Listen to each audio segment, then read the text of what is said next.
l'éclair, oh l'éclair, oh l'éclair, oh l'éclair, oh l'éclair, oh l'éclair, oh l'éclair, oh l'éclair. Lydie Datas, je l'ai choisie, c'était elle ou Pozzi. Et en dernier lieu, j'ai choisi Carnet d'une allumeuse qui m'a énormément touchée et qui a mis des mots sur beaucoup de choses que j'avais vécues personnellement et qui est resté très profondément dans mon expérience. Carnet d'une allumeuse. Enfant, j'avais la main rose. Que je paraisse, tout chérubin cessait ses pleurs. On me prédit une descendance plus nombreuse que les étoiles. Sur une plage, entourée de ces petits princes aux boucles citron, une sirène aux blondeurs dénouées noircissait la mer. Quand elle serra son poème potelé contre son sein, je sus que ce paquet puant était la vraie réponse à mes questions métaphysiques. Puis la vision se referma, m'abandonnant à mon errance. Comment suis-je devenue la voyante de celle que comble la froide goutte d'eau d'un diamant? À 14 ans, je vis l'enfer futur. Désert bondé, glacier fondu, mer plastifiée. À 25, j'eus la vision prémonitoire de la mort de mon père. Dans les yeux traqués de ma mère, je lus la tragédie des femmes. Est-ce pour la sauver que j'explore aujourd'hui leurs ténèbres? Dans les brocantes où elle me traînait, sa bouche ensanglantait les miroirs d'acajou. Je souffrais d'être écarté du domaine du verbe. Le poète est voyance quand les filles n'ont droit qu'à la pacotille dorée du maquillage. Pas de frisson spirituel pour elle. Crise menstruelle, montée de lait, grossesse précoce, seules illuminations. Ô mes sœurs hémophiles, hier tout m'humiliait, hormis la couleur du soleil. Aujourd'hui, je glorifie cette écriture entre vos cuisses analphabètes, ce caillot rouge ponctuant vos phrases sur le tissu de coton blanc. C'est par la chair transfigurée de la maternité que vous atteignez au sublime. Les femmes vivent au bord de l'absolu. Leurs oreilles percées d'anneaux, leurs yeux noircis de vaches sacrées, elles suivent la vie aveugle. Au-dessus du troupeau, l'étoile noire. Un peuple de mystiques, une seule à le savoir. Oh l'éclair, oh l'éclair, oh l'éclair, oh l'éclair, oh l'éclair, oh l'éclair, oh l'éclair, oh l'éclair, oh l'éclair. Voilà, après j'avais aussi choisi Qu Yuan, qui est un poète antique chinois. C'est vraiment un poète que je trouve carrément mystique, parce qu'il a une manière d'évoquer la mythologie de sa région, parce que sa grande œuvre, c'est ce qu'on appelle les chants de Shu, qui sont la région de Chine d'où il venait. Ma séquence de poèmes favoris de lui, c'est le Jiugei, et le rapport au religieux qui est intéressant parce que c'est au niveau du rituel. C'est vraiment sublime parce que ça permet de comprendre comment est-ce qu'on peut se sentir une place et même un rôle cosmologique dans le monde à travers le rituel, et sans nécessairement avoir des opinions théologiques ou des opinions métaphysiques, etc., mais vraiment complètement dans le service des dieux et dans l'atmosphère de joie et d'ivresse qui doit en découler en fait. Justement ce que les humains, comment les humains ont vécu et comment les humains ont eu l'impression de faire partie de la nature.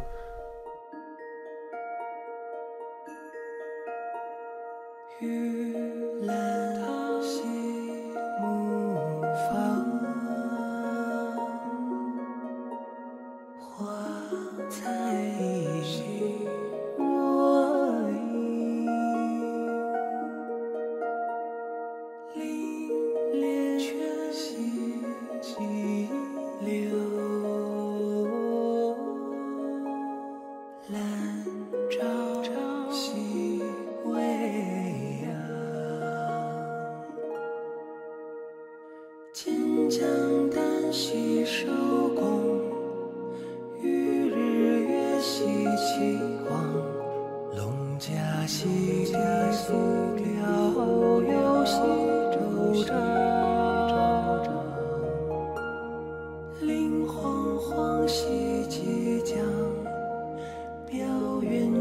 细云中，蓝旗洲西有雨，横四海兮烟秋。四夫君兮太息，其老心兮重重。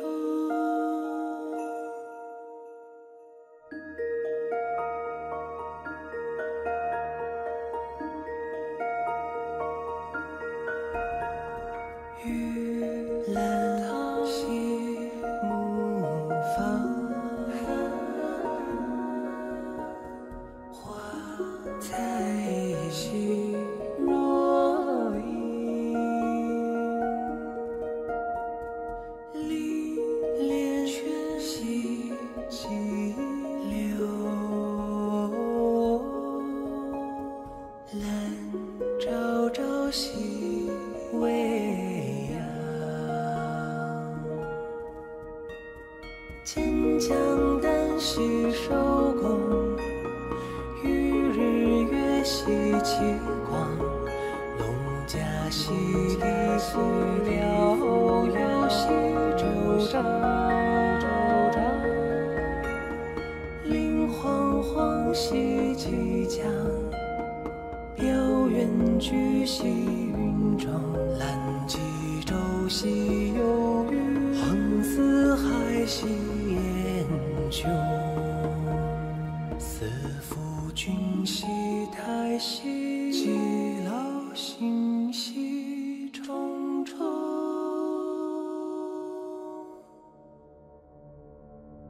Haut l'éclair, haut l'éclair, haut l'éclair, haut l'éclair, haut l'éclair, haut l'éclair, haut l'éclair, haut l'éclair, haut l'éclair, haut l'éclair. Un livre, je pense, assez inattendu, puisqu'il s'agit d'un texte de Odysseus Elitis, poète grec à l'œuvre ô combien importante et d'ailleurs récompensé du prix Nobel. Le texte en question, c'est le fameux Axion Esti, qui veut dire loué soit, plus ou moins en tout cas, qui est donc une espèce de grande ode à la Grèce, à la grécité, au caractère grec, au combat grec, à la force d'âme grecque. C'est vraiment un poème écrit par un grec, pour les Grecs, pour également le reste du monde sans doute, sur les Grecs, sur les difficultés de ce pays qui est à la fois extrêmement vivant et si peu de choses, qui est le fondement de tant de choses et qui en même temps actuellement représente dans le monde un petit peu perverti que nous connaissons pas grand-chose. C'est vraiment un poème très contrasté entre la situation actuelle, qui est une situation de lutte permanente, économique, symbolique. Donc cette lutte est mise en rapport avec un passé glorieux, avec des guerres récentes, avec évidemment la lutte contre le fascisme, avec la période des colonels. Donc c'est un texte globalement très actuel qui n'hésite pas à aller chercher ses références du côté d'Homère, du côté des autres Grecs qu'on connaît tous bien. Je trouve que c'est incroyable. Alors la construction formelle du texte est inventive. Odysseus Elitis s'amuse avec différentes formes qui reviennent avec récurrence dans le poème. Là encore, c'est pas tout de suite évidemment compréhensible. Parfois, on se perd dans du symbolisme, on ne sait plus trop ce qu'on lit, mais hop, un vers qui n'est pas un vers arrive et nous attrape. Il y a une belle image très solaire. On retrouve un peu l'esprit d'Homère. C'est vraiment un texte d'une richesse particulièrement grecque que j'aimais parfois trouver chez Yanis Ritsos, mais qui, dans ce texte particulier, Axion Esti, m'a sauté aux oreilles et sauté à l'âme.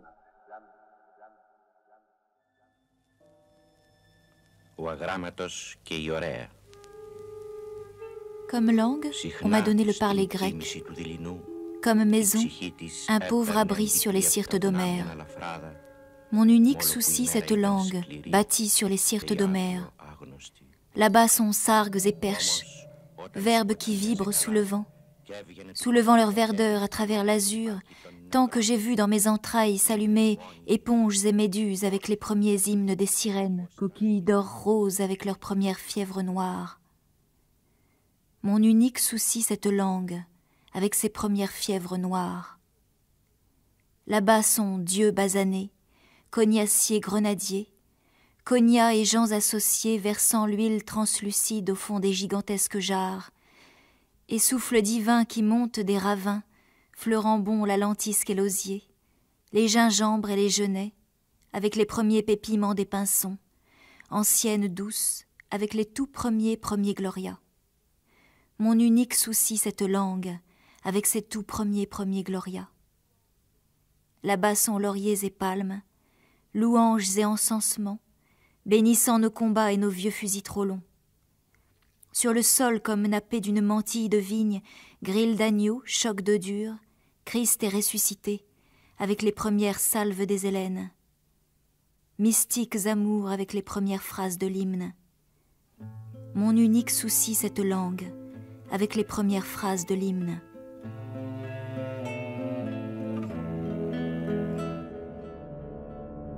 Ô l'éclair, ô l'éclair, ô l'éclair, ô l'éclair, ô l'éclair, ô l'éclair, ô l'éclair, ô l'éclair. Je choisirais Amour et tout, poème strophique d'Edwige d'Anvers, dans la traduction de Rose van de Plas.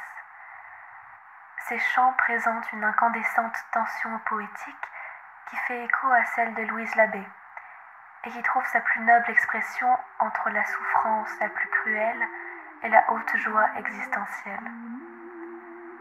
À mi-chemin entre lyrique courtoise et mystique nuptiale, Edwige porte les témoignages de ceux dont le cœur fut consumé par sa brûlure ardente.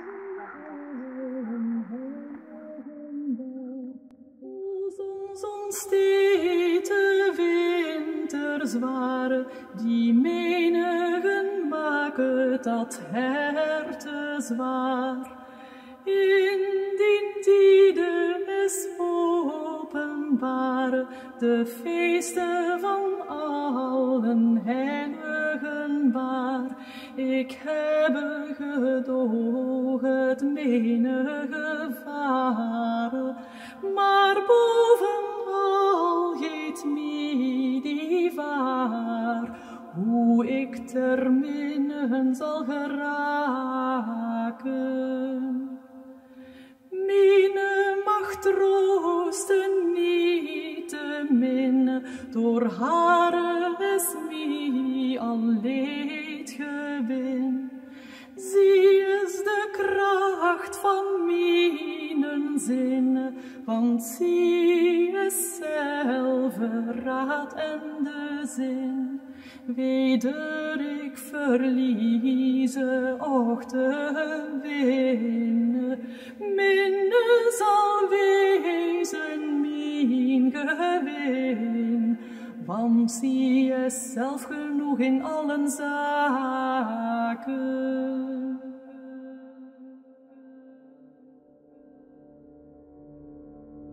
Ô l'éclair, ô l'éclair, ô l'éclair, ô l'éclair, ô l'éclair, ô l'éclair, ô l'éclair, ô l'éclair, ô l'éclair. J'avais mis un wagon avec le roman inachevé.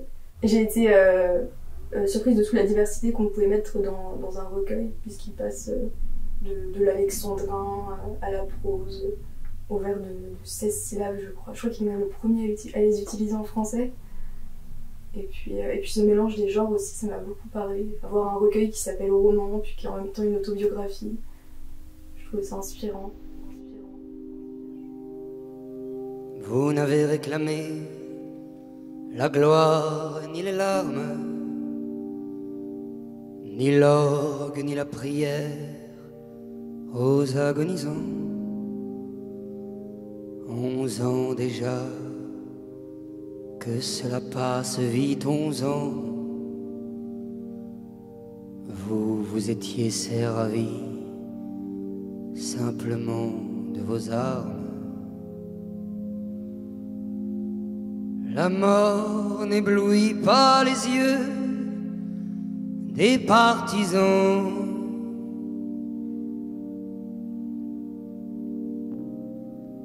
Vous aviez vos portraits sur les murs de nos villes, noirs de barbe et de nuit, hirsutes menaçants. L'affiche qui semblait une tache de sang, parce qu'à prononcer vos noms sont difficiles. Il cherchait un effet de peur sur les passants.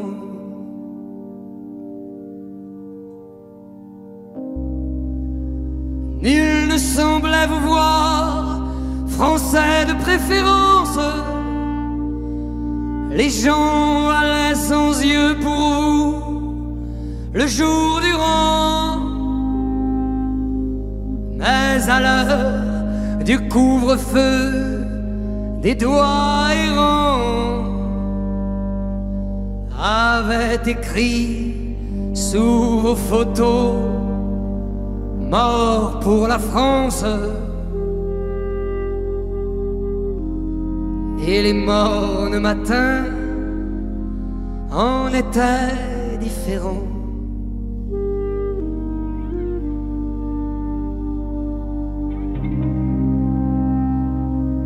Tout avait la couleur uniforme du givre. À la fin février, pour vos derniers moments, c'est alors que l'un de vous dit calmement: bonheur à tous, bonheur à ceux qui vont survivre.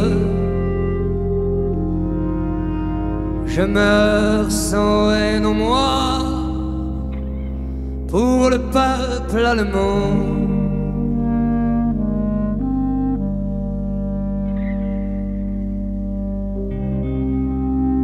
Adieu la peine et le plaisir, adieu les roses, adieu la vie, adieu la lumière et le vent. Marie-toi, sois heureuse et pense à moi souvent. Toi qui vas demeurer dans la beauté des choses, quand tout sera fini, plus tard, en y rêvant.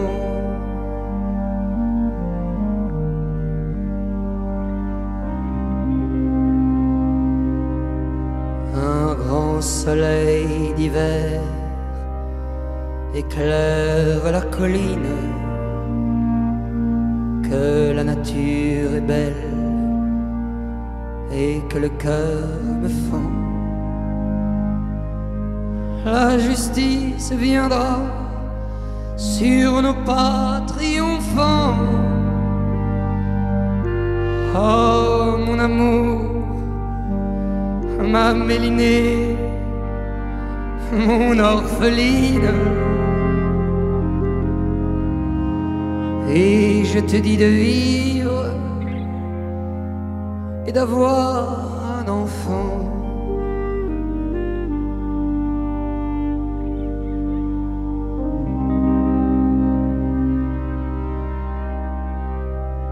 Ils étaient 23 quand les fusils fleurirent, 23 qui donnaient leur cœur avant le temps, 23 étrangers et nos frères pourtant, 23 amoureux de vivre à en mourir.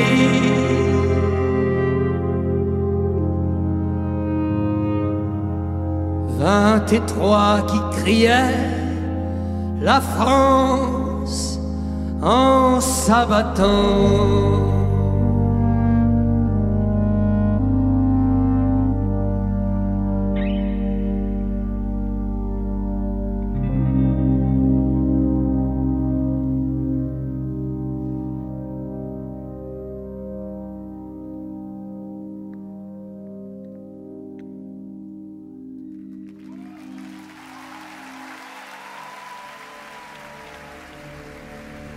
Haut l'éclair, haut l'éclair, haut l'éclair, haut l'éclair, haut l'éclair, haut l'éclair, haut l'éclair, haut l'éclair, haut l'éclair.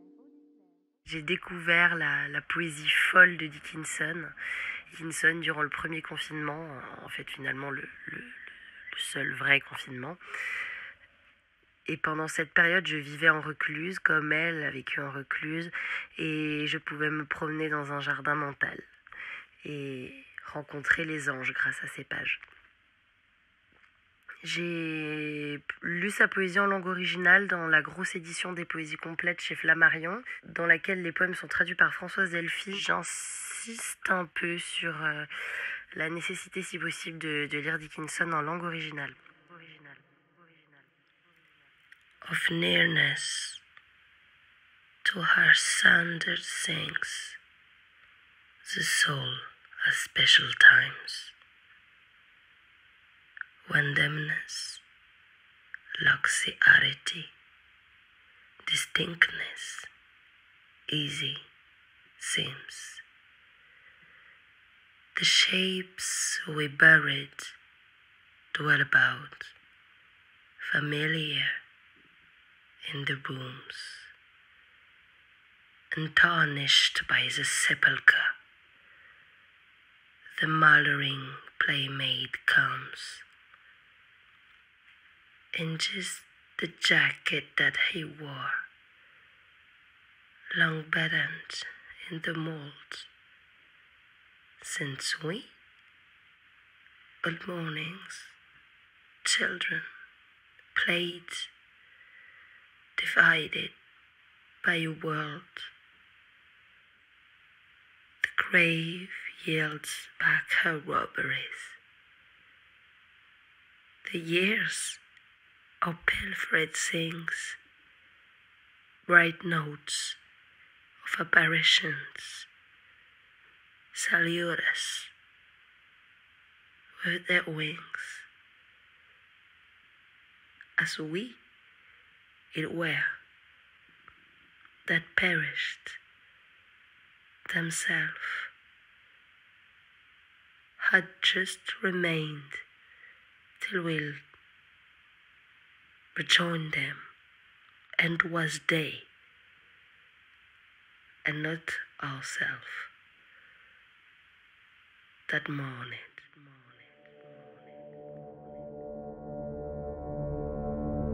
Au l'éclair.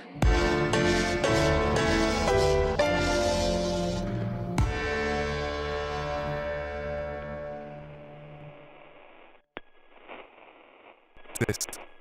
Test. Test. Test.